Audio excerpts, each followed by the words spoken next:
Hello guys! Yan. Nandito yung aking mga varieties ng pompom. Ayan, pompom siya.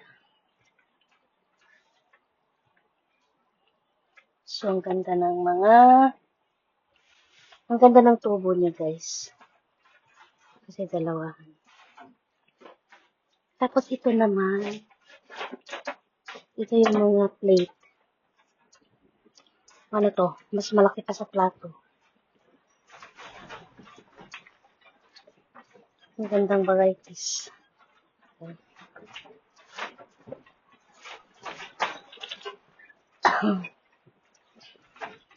Ito naman siya guys, 4 na klaseng marigold. Super dami. Pampaano to eh. Baka yung ilalagay mo sa mga gilid-gilid ng mga flowers, gulay. 4 na varieties. So, ang ganda, dami. Pag yan na namumulaklak guys, super ganda.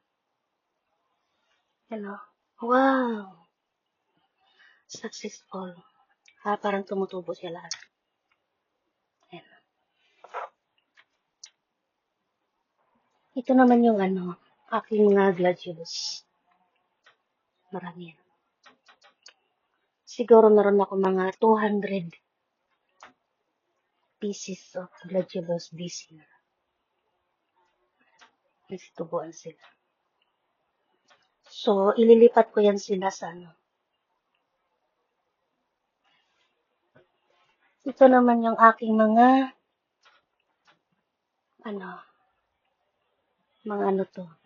peony. 4 na varieties. Although marami na ako doon guys, pero nagdagdag lang ako kasi super dami niya. Tsaka bumabalik siya yearly. Ito, bumabalik siya yearly.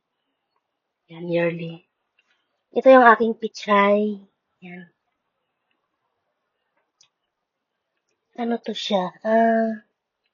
Yung everlasting flowers. Yung ginagamit ng mga garland. Diba? Tapos, yan yung aking.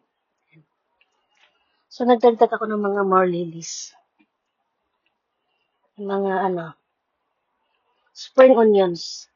Sige. Super dami. Siguro mga thousands. Yan, bumabalik na ako mga cane.